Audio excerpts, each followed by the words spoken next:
extended his arm. And me being a child, not understanding the moment, I said, shoot. Didn't know there was still a bullet left in the chamber. Mike lost his vision. Take us back to that moment when your life was changed at the age of 12 years old. It's the day that I'll never forget. 1, 2, 3, 4.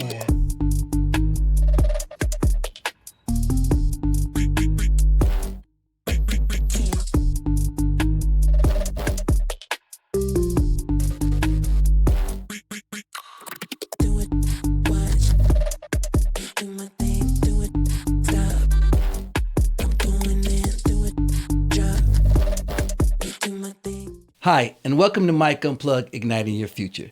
I'm your host, Mike, and my guest stopping by the studio for some candid conversation is a couples coach, a wedding officiant, a Gottman Institute 7 Principles of Making Marriage Work leader, a proud graduate of Hampton University with a degree in psychology, a lifetime member of Alpha Phi Alpha.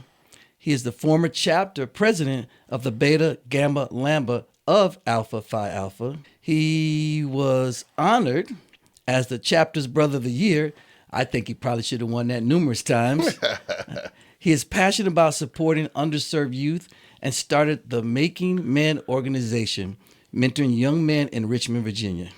He's the co-host, and you gotta go check this out, Loved by Lee on TikTok. And last but not least, a fashion icon. Ladies and gentlemen, Mike Lee. What's up, Mike? Yeah, you make me sound like somebody. Man. You make me sound like somebody. And shout out to my brothers in Puerto Rico, because now I'm a member of Tau Delta Lambda in Puerto Rico. So shout out to the brothers on the island as well. Outstanding. I like how you took that from where you were at and you stayed active and found a lodge or Absolutely, yeah. a chapter there Found as a well. chapter there, yeah. So they say the brothers of Alpha are everywhere. So in the cities of population 2, we still have a brother there. So yeah. Okay, Yeah, I that's like what they that. say. I That's like what they that. say. Doing great things too, I'll tell you. Yeah. Mike, what have you been up to? Just living in the shadow of my wife. Actually, you know how it is. I know how it hear is. you. So, Exactly. Yeah, just traveling. Yeah, just doing our thing in Puerto Rico, between Puerto Rico and Richmond, Virginia. So just kind of trying to stay busy between both of those and working hard. So yeah. Okay, outstanding. I want to have a toast as well, and we're gonna start this off right. I reached out because Mike can only drink rye whiskey now, and he likes whiskey and fine cigars. He'll talk about that, I'm sure, in the show. Yeah. So I wanted to put a plug in, I guess you could say, for Uncle Near's. Mm-hmm. And I'll tell you why, because I was fascinated with the story, the founder's story, and the young lady who's running the organization now. If anybody can get hold of her and let her know, they're not paying me. This is just a free plug. You got to send it to her. Exactly. Yeah. And I would love to have her on the show. She has an amazing story. I'll make sure in the next episode to mention the book. You guys need to go out there. They're in Shelbyville, Tennessee. Mm-hmm.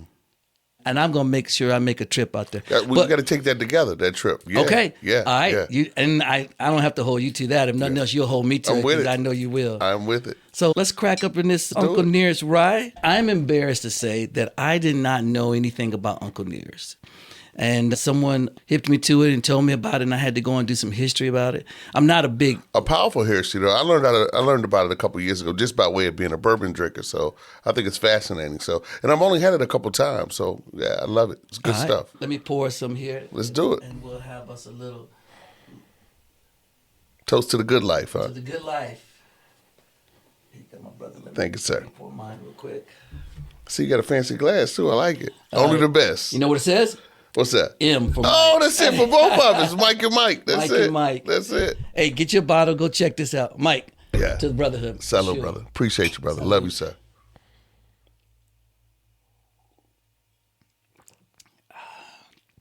Ooh, got a little kick to it. Smooth, too. Definitely. I love it. Definitely. Good stuff. And we're not drinking early in the morning, too. So, no, that's exactly. Yeah. Just so you know. Exactly. Mm-hmm. All right, Mike, let's let you know the last thing I said about you was a fashion icon. Mm-hmm. Let's start with that. Okay. Let's start with your love for fashion and where did you get it? And where did you get your taste for fashion from? So, to be honest, I got my taste from fashion from my mother. My mother's always been like, to me, my mother is my fashion icon. So I learned how to dress and how to take care of myself from my mother. And it's strange, like growing up, it was always about my mother was always dressed impeccably. Yeah. You know, we grew up in church too. So Exactly. so if you know what it is, going to a Baptist church, AME Baptist church, you got to come clean every day. That's so that's right. what it was. You know, Easter Sunday was our time of year. So that was instilled in me, and going to Hampton University as well. That was a part of how we came every day. So it's just a part of who I am, and my grandmother as well. Oh, okay. So so I learned a lot from the ladies in my family. So they taught me, you know, when you go out, you got to look your best from head to toe. It's strange now. Now I'm in the tennis shoes now, right? Yeah, exactly. But growing up, I was in the hard shoes, hard bottoms, you know, my cowboy boots, my jeans and stuff like that. But now I'm kind of a little more casual than I used to be. But yeah, I grew up putting it on, man. Guys will tell you where I'm from. You know, I wore everything from clogs to cowboy boots to, I remember we used to wear cleats to school instead of for tennis shoes. So, Really? Yeah, we were ahead of the game when it came with it, man. You know the Crocs that I love now? Yeah. I remember going to Europe and bringing back a pair of clogs. That's before anything like that was cool. This is in 92, 93. And wearing clogs with the spikes on them in school, man, with a Harley jacket. I didn't know what a motorcycle was at the time, but I had a Harley jacket too. As I said, way above his time, Yeah, fashion man. icon. Yeah. So some might call it fashion. Some might say I looked a little crazy, but I would call it fashion. So that's, to answer your question, that's where I got it from my mother. And you mentioned Easter. I know when I go home and I go through the photo album with my mom and look at those pictures, you always find that Easter outfit. That powder blue. That's right. You're right. That's true. That powder That's blue right. suit. Yeah. Powder blue. I think that's probably where I first started wearing, as you have on now, a color pink. That's it. You know, hey, pastels. They have a sharp to go to church now. That's it. And as Easter is approaching, coming up next weekend, we'll get an opportunity to dress up again. So here's the thing. So my wife's birthday is the 20th. Happens to fall on Easter this year. I said, so what do you want to do for your birthday? She said a couple of things. And, you know, I said, we don't have to go to see my mother, but it's instilled in her. She knows what it is. I kind of laid it out there. She said, you know what?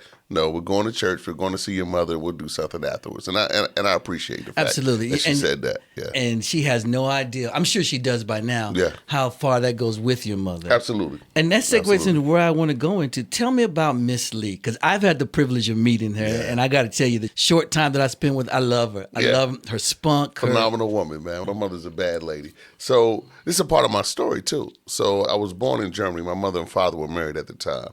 My mother got divorced by the time I was 1. She left Germany and came back to the States. So when she came back to the States, she lived with my grandmother for a little while, and she told herself, I'm not staying here. I got to get out of here. So we moved to a neighborhood in Norfolk, Virginia called Crown Point.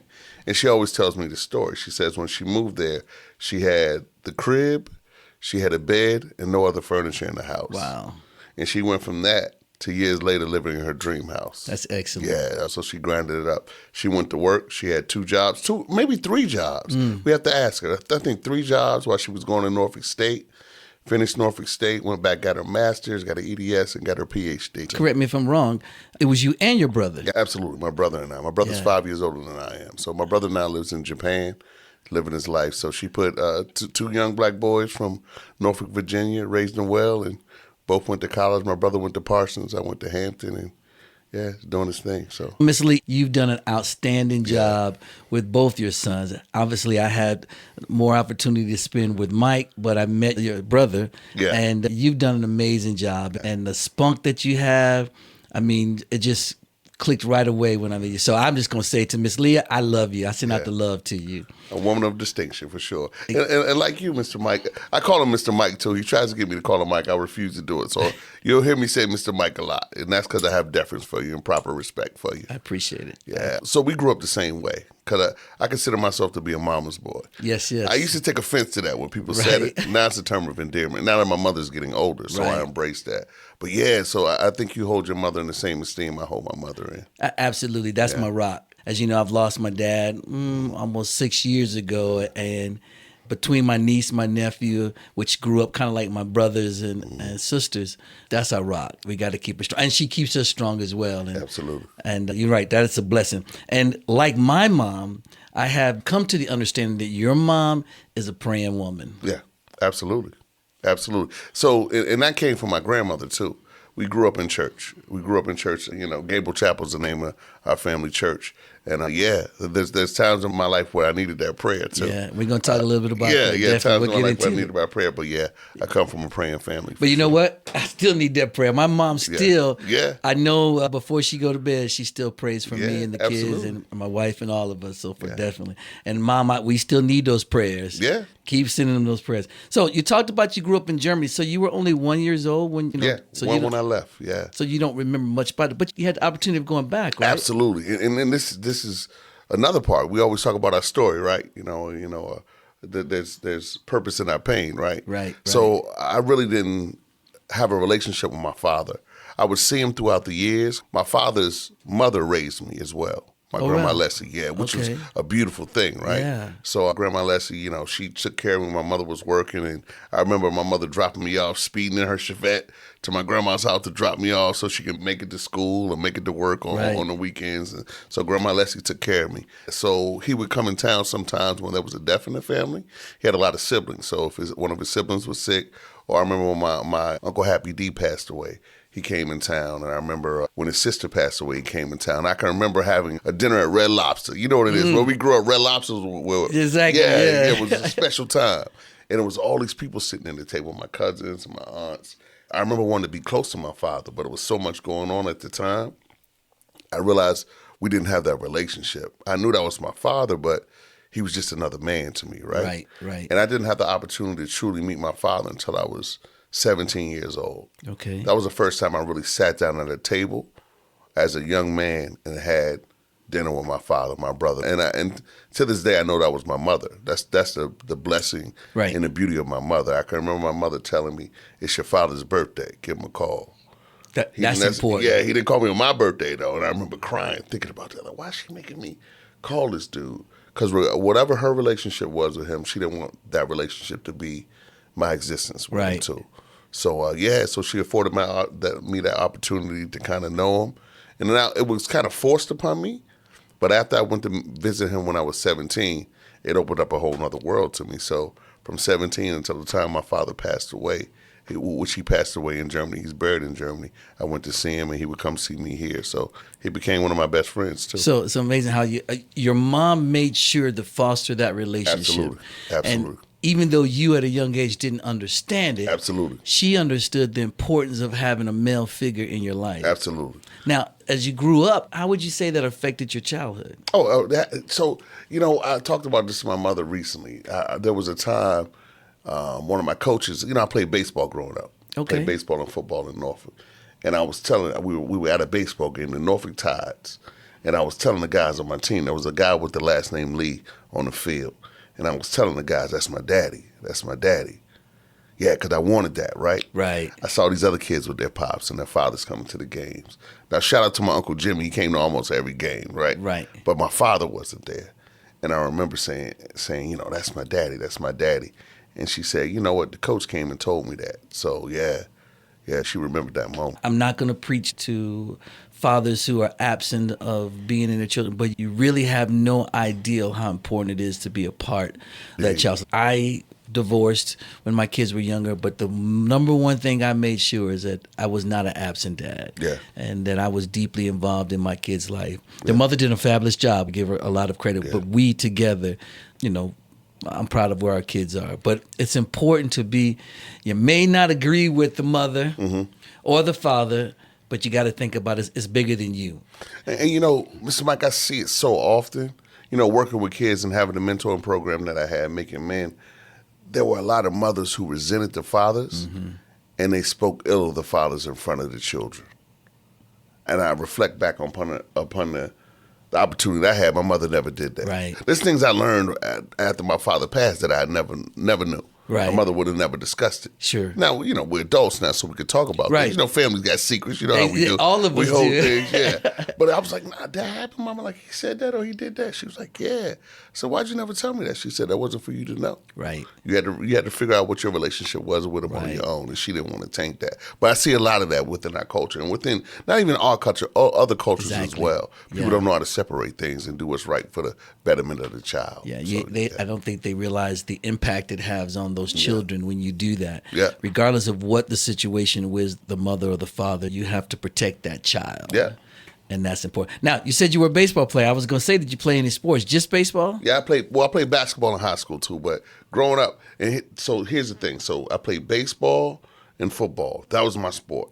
I want to be a Major League Baseball player. Dwight Gooden, Strawberry growing up, Yeah. they were my guys. Right. Yeah, they were my guys. But I had an accident. I was shot in the face at a young age, right? Right. So at the age of 12, I was shot in the face, so I was never able to play baseball and football ever again.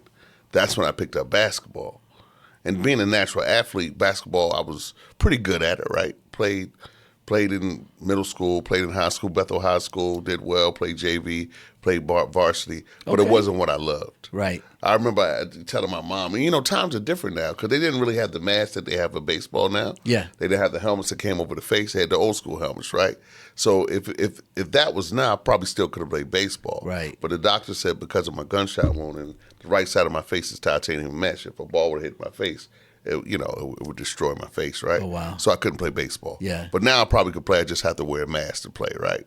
But I remember trying to go out for about to go out for the baseball team, and I thought, my mother found out she gonna wear me out. It's gonna be a I said, problem. I can't do it. Different type of You're home. like, I only got so many yeah, prayers. Yeah, absolutely. I was practicing with the boys. Yeah, I remember throwing, hitting, everything. I said, man, I'm gonna go out for the team, because I still had it in me. Right. Still had it in me, but I said, nah, I can't do that, man. My mama wear me out. I might not survive. So Yeah, exactly. She, like I said, she only had so many prayers. Now I know probably thinking, wait a minute, you said he got shot in the face and you ran over that. No, we're gonna spend some time on that. We're gonna come back to that. Yeah. But I want to go to tell me about your best friend growing up. Well, my best friend growing up was Todd Bell. So I had a lot of friends when I was in elementary school, right? Hank, Anthony, a lot of guys I played football with. Right. But I moved to Hampton, Virginia in the 6th grade. So that's kind of when I had friends that I kept beyond then. So me, a gentleman by the last name of Gibson, young lady by the last name of Lockett, young lady by the last name of Ferris, which I all know well now. They were kind of my staple friends. But out of that crew, me and Todd were kind of very close because we lived in the same neighborhood. Okay. We did a lot together, yeah. What kind of kid were you? My mother would say rambunctious. Okay. Yeah, rambunctious, yeah. Yeah. I was a wild little guy, man, to be honest. I was a wild guy. I just enjoyed life. Right. And you still do. I still do. A little mischievous. I used to get into a little trouble, just being who I was. But yeah, good kid. I had a good heart because I came from a good family. Right, exactly. So I always meant well, but I got a little wild every now and then. Now, when you and I chatted a couple of days ago, and you talked about how you were as a student and what changed that. Yeah. Can you elaborate on that a little bit? So elementary school, A-B student. Right. Probably straight A student, elementary school. Middle school, beginning of middle school, did well. So, again, after being shot, my life changed, right? Right. Took me a while to get back on track. Still, my grades were okay. 9th grade, 10th grade, started getting into the girls. Yeah. Trouble. Sorry, I shouldn't say that. Yeah, a little trouble. But I did well enough to stay on the basketball teams, right? Okay. So, which is, pretty much C student. Yeah. Right. C student. And then what happened was my guys started to apply for colleges. They started to go to college. And I don't think I've ever told my guy CP this. He got accepted to North Carolina A&T, probably some other schools, but he decided to go to A&T. So he went to school and we were still in school.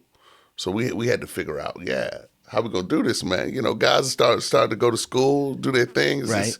It's time for us to go. It's time for us to go do our thing, man. So So we realized it was time to kind of turn it on, and that's when I started to get straight A's. My 11th and 12th grade year got straight A's, brought my GPA up, and I was accepted into Hampton University. All right. So it's amazing how one of your friends became your influencer to turn that around. And I don't even think he knows that. Okay. I don't think because he was younger than I was. So look in the camera right here and tell him that. CP, shout out to you, baby. Shout out to you. And I remember we talked about it. He said, man, I got to get out of here. And I was thinking, he's getting out of here. We got to get out of here too, man. So, yeah, he was a smart guy. So and still to this day, I look up to him. He's younger than I am, but I look up to him as a man. So he's a good guy. So shout out to you, CP. Okay, perfect. CP, great job. Yeah, great man. job, CP. Yeah. So, Mike, you mentioned a couple times about the tragedy you had. If you would, take us back to that moment when your life was changed at the age of 12 years old. It's the day that I'll never forget, man. And I couldn't tell you the day of the week or the date,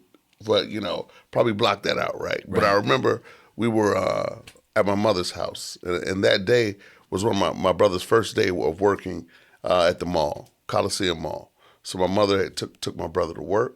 So me and my friend, Todd, my best friend at the time, we wanted to go play basketball at Mike Green's house. Mike Green lived in the back of our neighborhood in Michael's Woods. We were on the way to Mike's house, and Todd said, you know what? Let's stop and get a drink of water at the house. And Ty was your best friend? Todd's my best friend. This is my guy. So he said, which we had done 1,000 times. His folks weren't home.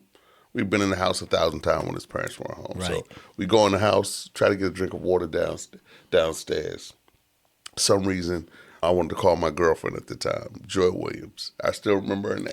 Beautiful girl, Joy Williams. And it's old school, Mr. Mike, so I had her number on a sheet of paper. Yeah, right? yeah. So I had the paper. With no cell phone. phone. Yeah, let me call my little gal, man. So I tried to use the phone downstairs, old school rotary phone. Phone didn't work. I said, the phone's not working. He said, well, you can use the phone in my mother's room. Go to his mom's room. I called a young lady on the phone. And they had the long extension cord. Right, you can walk through the whole house almost. Yeah, you know what it is. I'm at the foot of the bed, and he was at the head of the bed, and he pulled the gun out. He was in a nightstand. He pulled the gun out, and he dropped the bullets out on the bed. He called my name. He extended his arm, and said, "I'll shoot you." And it's strange even telling the story because this is my experience, right?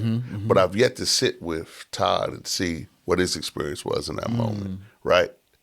And he extended his arm and pulled the trigger. A bullet came out of the gun, hit me in my nose, under here, and lodged at the side of my head. I got up. You got up? Yeah, I got up.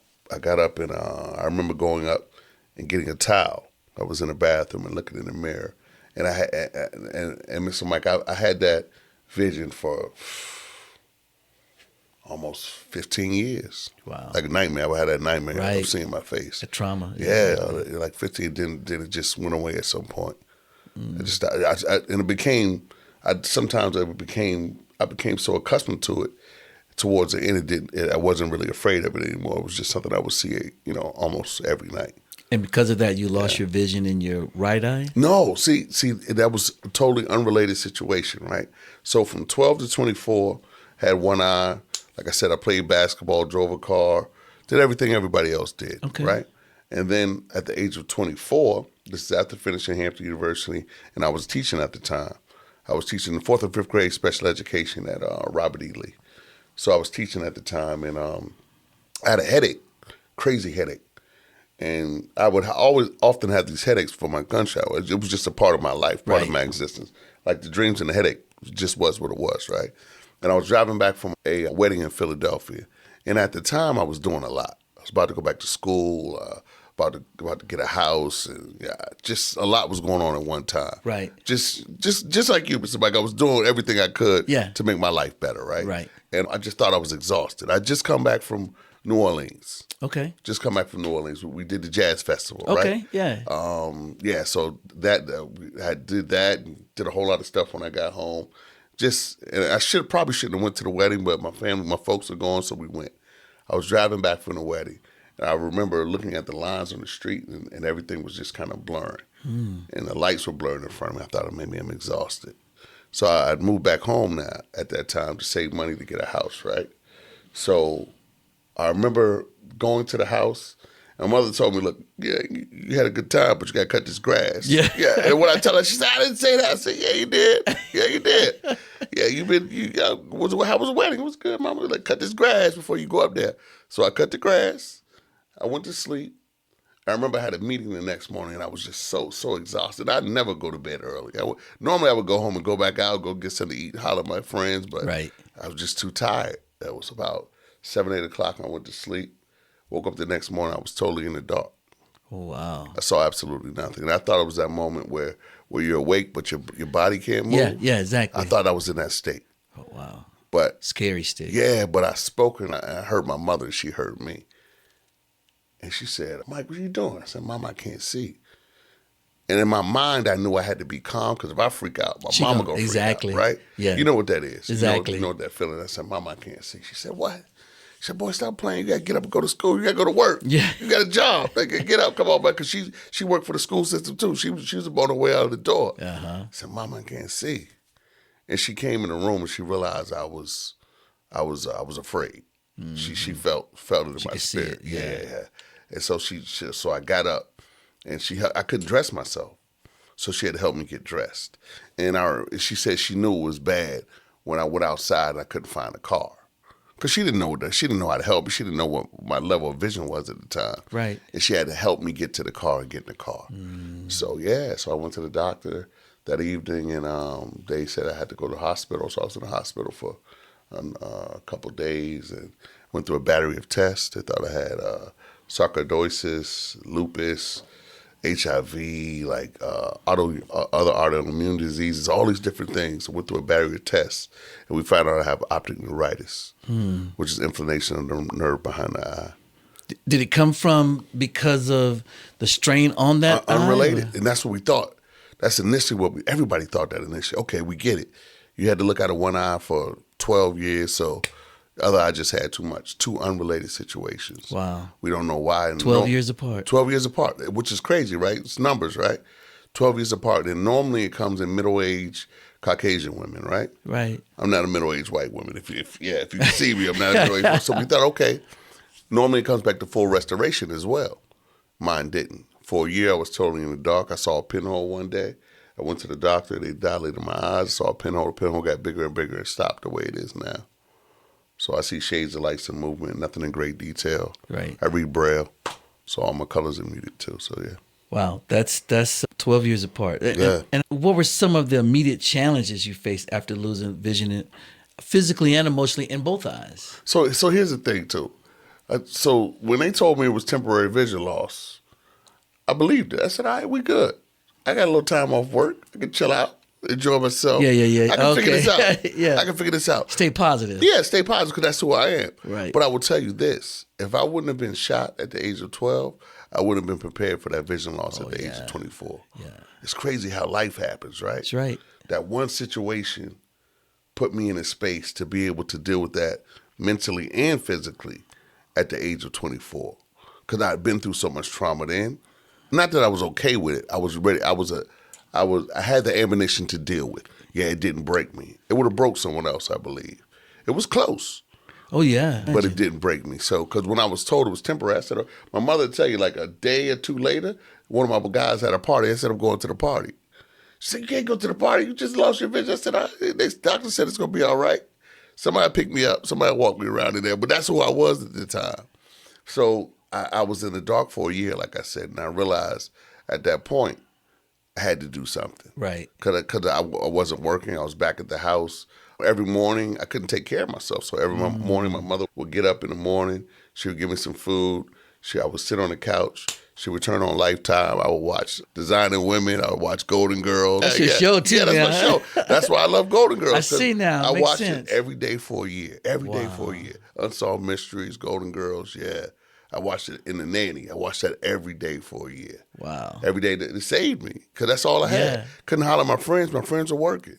Right. My mother would check on me during the day, give me a call. But outside of that, I know how to get to the bathroom. I know how to get back, get in the refrigerator. And you think about where I am now and where I was then. Mm-hmm. Yeah, it's a world of a difference. So you mentioned friends. Did your friends stay loyal to you? Did you have? Yeah, so shout out to my guy Nuke, Shayla Moore, Derek, Everett, Corey. A lot. So here's the thing. At the time, I had a very large group of friends. So the guys I expected to be there, they weren't there. Mm-hmm. But they were just, that's why I always, when I talk to kids, I say, check yourself and check your friends, That's right? right. Because when you really need it, you have to ask yourself, will that person be there? And some weren't, but the people that were, we locked into this day. Yeah. I mean, it identifies who your true friends are. Absolutely. And nothing against them, because you don't know what was going on in their life. Yeah. But, it definitely brings out your true friends, and they stay, if you want to use the word loyal to you, they definitely stay loyal to you for sure. And did your friends help you get through dealing with it? They did. So we had a place called Rooney's in Hampton, Virginia. So they get off work. It was like clockwork. They come pick me up. We go drink beer and eat wings and listen to music and hang out. And we never really talked about it, but that's what they were doing.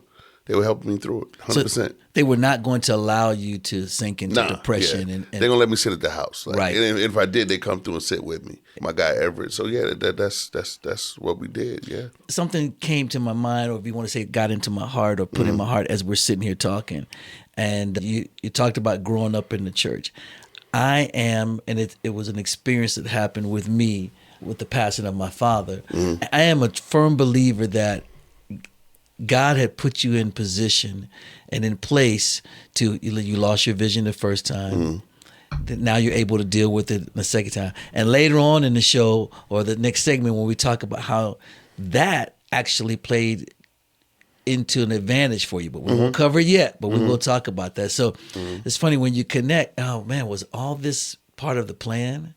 You know, I lost my vision, unfortunate. I lost the vision in my second eye, but I knew how to deal with it because I had dealt with it before. Powerful. And then when you tie all that together, how it actually played in a part with saving someone else's life. Yeah. And you know what's crazy? When you said that, it made me think of my grandmother. My grandmother passed away many years ago. She used to always ask, we kind of get in a little bit of arguments about this. She used to say, Mike, you need to pray to get your vision back. Pray to get your vision back. And I did for a long period of time. Then one day I said, you know what? I don't want to get into a shouting match with God. Because I'm praying to get it back, it ain't coming back. Right. I started to pray for the strength and endurance to bear what I was going through. Right.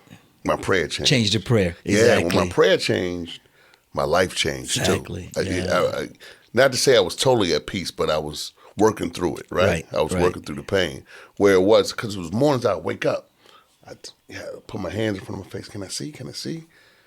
Yeah, and when I stopped doing that, I started to breathe a little bit. Yeah. Yeah, if that makes sense. No, it does. Yeah. It really, truly does. I can relate to, obviously not severe as yours, but I can relate to when you step back and change your perspective, you know, it affects your life and definitely change. But so now let's shift gears. Well, actually, you got shot, and then your friend that you mentioned, but you wound up going to Hampton. How was that experience? Greatest time of my life, brother. I bet. Great. I'm proud to be a Hamptonian, man. My home by the sea. Yeah, so I've met people at Hampton that are my brothers and sisters to this day, for sure. But I learned a lot about myself.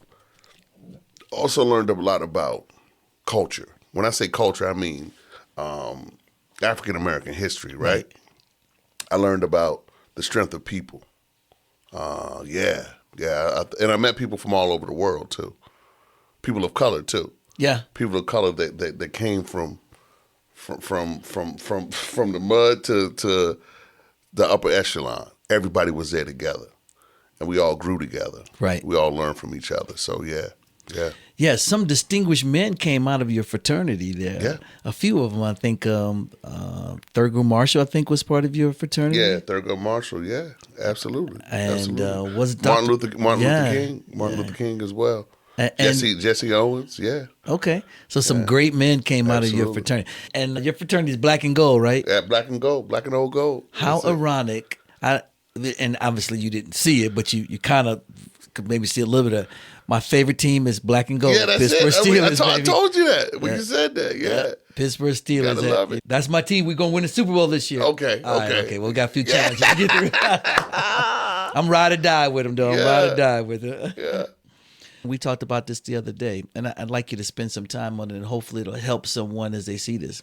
You went to the school for the blind. How did that help change your life? So when people ask me that, and it's simple, I thought life was over to a certain extent, right? And when I go into the school for the blind, taught me that life had just begun. Because I met a gentleman who was blind like me, who was black like me, who was young like me, but he was thriving. He was living life. Now, he's a crazy guy. Now, that's the guy I need to introduce you to, Mr. Mike. Okay, I want to meet him. Yeah. Troy Bowser's his name. Unfortunately, he was shot in Newport News, Virginia, and lost both of his eyes.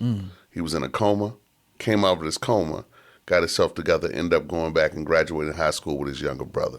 Okay. Just that alone is powerful. Exactly. Went on, had kids and, did his thing, working out in the community, like a powerful guy. Right. But, when I met him, he was full of life, man. Like, oh, where you from? I told him where I was from. He tapping his cane around, like, y'all come over here, come hang out with us, man. got with him. He at the time I was writing music. I was into music. He was writing music too. He was rapping. We had a ball, man. But he also let me know it's okay, man. It's okay.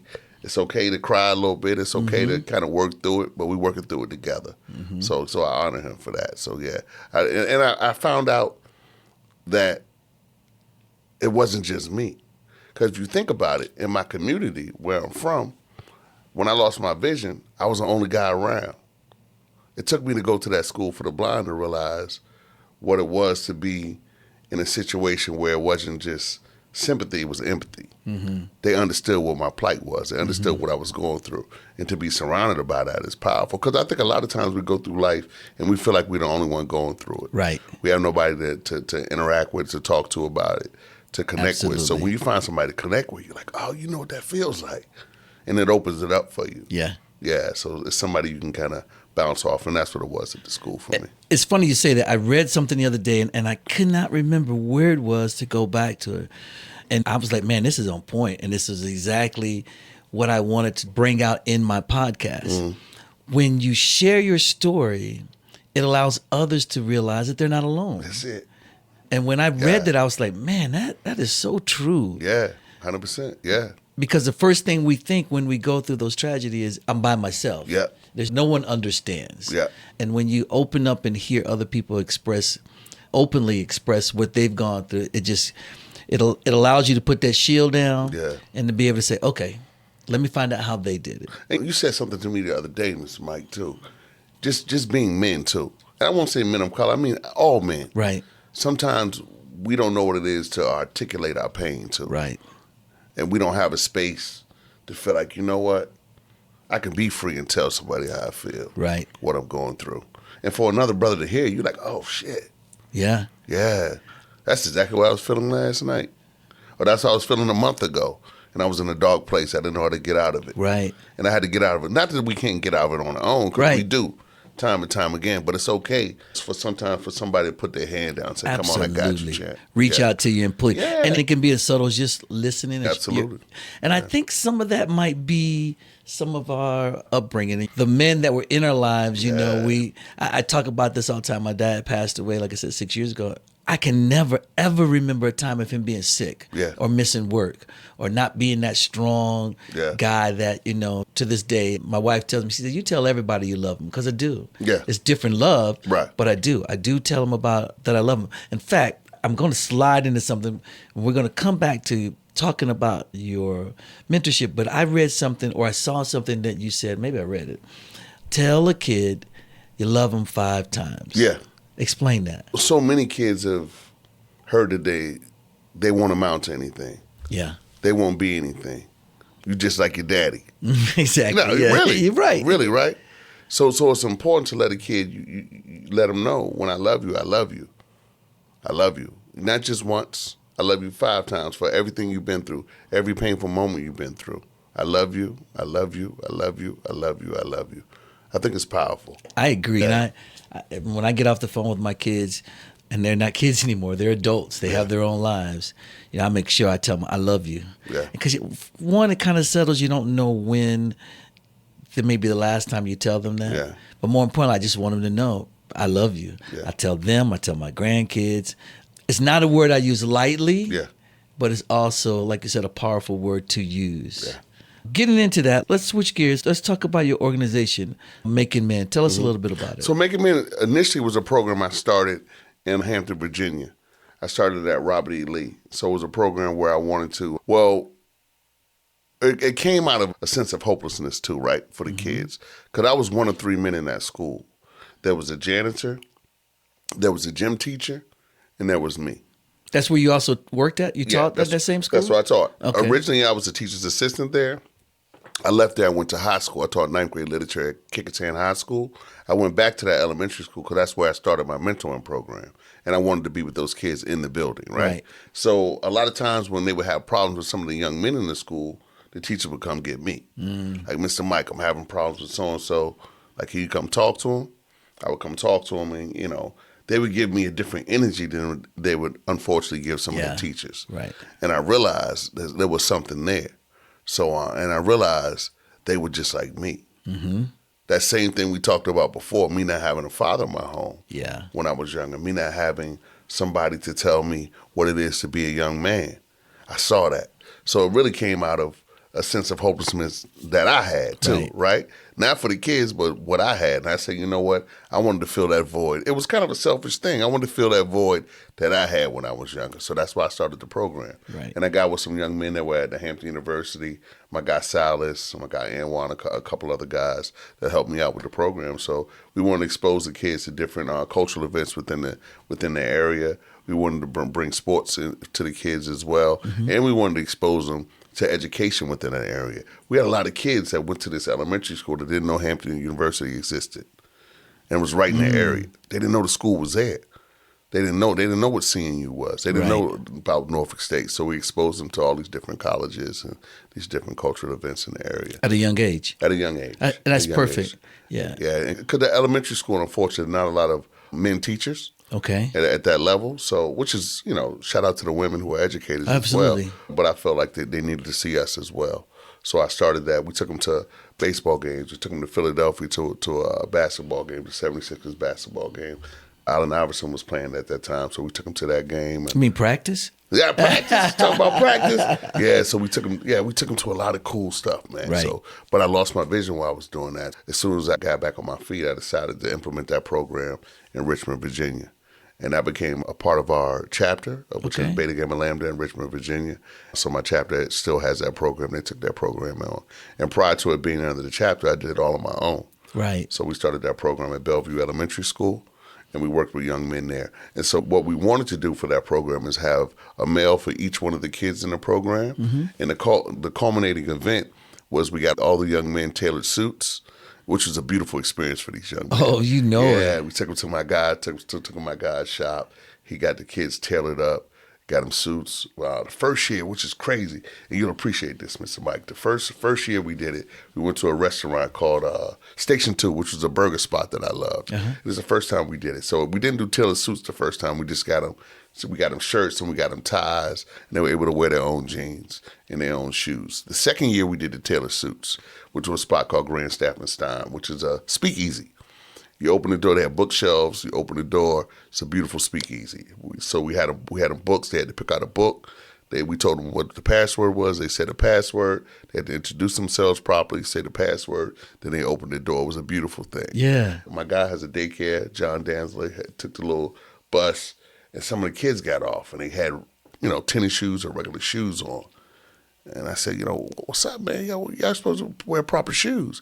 We don't have proper shoes.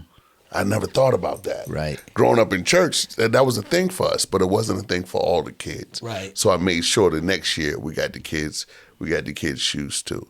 And we also made sure we had to teach the kids how to put their suits on properly. These are things you wouldn't think about because that's what we had growing up. A 3-piece suit. I knew how to put my vest on. One of the kids, we was like, "Yo, where's your vest?" He said, "Oh, he thought it was an undershirt." He had put it under. Yeah. He put it under his dress shirt. Yeah. Blew my mind. One kid said, "Mr. Mike, only time I wear a suit is when we go into a funeral." Yeah, so we had to change the mindset. Change their mindset. Kids. Yeah, Change the narrative. Exactly. Absolutely. So yeah, it was a beautiful experience. As I'm sitting here listening to you, I'm thinking, man, I can imagine when those kids put their suit on, their whole demeanor changed. Straighten up a little bit. Yeah. We got them haircuts too. I forgot to tell you that. Yeah, we got them haircuts too. We had a little barbershop that was downtown. They looked out for us. We took the kids in there, got them all haircuts so they got cleaned up. Something as simple as that made a young man change their perspective, change their outlook. Absolutely. It's powerful. And I think it's important. We as adults, we talk about, or I try to bring it out in people, what's your why? And I think we should start that at a young age. Yeah. It's going to change. Yeah. It may change with them, but start to get them to think about what's your why? Yeah. What's your purpose? What do you want to do? Where do you want to be? How do you want to get there? Yeah. And teaching them how to get there and teaching them how to walk upright, teaching them how to, as young men, period, look somebody in the eye when you're talking to them. True indeed. It goes a long way. Long way. Yeah. And like you said, they don't have or didn't have, some of them didn't have the person to teach them how to tie a tie, and things like that. So it's that. The simple things though. Mr. Right. Mike. And you would, and that was one thing that I failed at first because I assumed all these kids knew. Yeah. Because of how I was reared, right? Right. But they don't. Right. Yeah, something as simple as tying your own tie. Tie. Yeah. I Exactly. met kids 16 and 17 years old, never tied a tie. And I'm going to look in the camera and say, I'm not knocking any man or that may not have the opportunity, but if you can change the narrative Yeah. and be a part of your son's or daughter's life, do that. And I think as young adults, what you need to learn is grabbing your kids and spending time with them and letting them just spend time on the iPad or phone. They need more than that. And they may resist you a little bit at first. Yeah. But they need more than that. There's going to be some resistance, for right. sure. Yeah. Teach them how to tie a tie. Something as simple as that, they will never, ever forget. Absolutely. So I challenge you, young men that are not there, 100% parents, and life happens. Yeah. But do your best to be there the best you can. Show up to a game. Be there at a spelling bee. Be involved with when they get those report cards. Yeah. We need that today. I found some research out that 1 out of 4 kids go through some sort of trauma before the age of 18. Absolutely. Yeah. And then when I saw that, I'm like, wow, that's a tough reality to swallow. Absolutely. Yeah. And it's true. As I sit here and listen to you, Mike, I think about, what's the old saying that we say? It takes a village. It takes a village, yeah. And you and I, we had those villages. Times have changed. Yeah. Times have changed. And to your point, I don't think we connect with our neighbors too. No. And I don't know if they know we happen to be neighbors as well. Exactly. So, yeah. So I know if he sees my daughter doing something, there's going to be a problem. Yeah. Well, now, Jalen, I won't tell anybody. I might slide him a note here. Yeah, absolutely. But she's a beautiful young lady. Yeah. So, but you're right. That's looking out for the community. Absolutely. And you said that right. A lot of people just don't know the neighbors. I've been blessed to have, and I'm fighting hard to keep them as neighbors. I'll leave that alone. I'll say that for another day. We'll talk about that later, for sure. Mike, as we come to start winding this down a little bit, can you share an instance where your mentorship profoundly impacted someone's life? Yeah. Oh, well, I guess a number of times. I just talked about this recently. We had actually the young boys I told you about that didn't really know how to even take care of themselves in a proper way, right. which I assumed they knew at least how to put a suit on. That changed my perspective on how I wanted to lead my program too. Yeah. But we also had a young man named Zhang in my class. Zhang is Asian. So Zhang had a difficult time because the kids would mess with him at school. And so it came to me, they wanted me to mentor him one-on-one. I said, you know what, I got a program, Zay's coming with us. We got him. He's going to be in our group. And he came in my group, and the way these boys embraced him, beautiful, powerful. You know, Zane, I'd like to find him now because I know he's probably in high school now. Started that program a while ago. But yeah, he flourished in the program. Excellent. He started to keep his head up. The boys started to embrace him, and he had his own voice too. Okay. And that to me was life-changing for me, and I hope it was life-changing for him as well. That's good. Because by the end of that program, yeah, he was talking with passion. He knew who he wanted to be. He wanted to go into politics. Okay. Because we used to talk about politics in the program. So that's one little kid I think about that I hope he's doing well. They're on something. They're not on Facebook anymore, but they're on something. And you'll probably run across him. I have to find him. And it's a lot of different instances. Unfortunately, we've lost some kids too in Richmond through our programs, and we were able to help take care of some of these kids' funerals and do what we can for the family too. Right. I mean, it's sad, but we've done some beautiful things in the community for kids. So that's great. So that alone, and just to see kids too. I remember being in a restaurant at home, and a kid came up to me and said, "Yo, you remember me?" And, you know, I had my back on the wall. I thought I was about to be proud. I thought I was about to go to war. He said, "You remember me?" I said, "Nah, I don't, man." He says, "Me, so and so from Kickertown, man. You told me, you know, cut back on the weed and get myself together." He said, "You know, I'm doing my thing. I'm in the military now, so I appreciate you, Mr. Mike." I said, "Yeah, I got you, man. I appreciate you.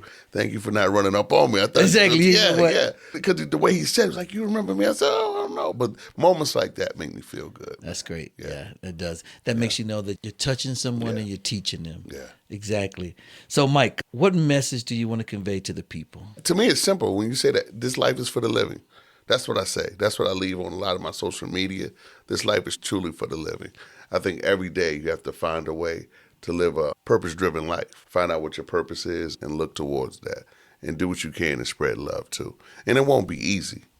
It won't be easy. And that's why, because that's for me too when I say this life is for the living. Because there are times when the life that I live may be trying at times. And I want to give up. But I realize I'm not just living for myself, living for other people around me too. Absolutely. So yeah, that's what I say. This life is for the living. Mike, I want to thank you for coming in and sharing this moment. This is not the end.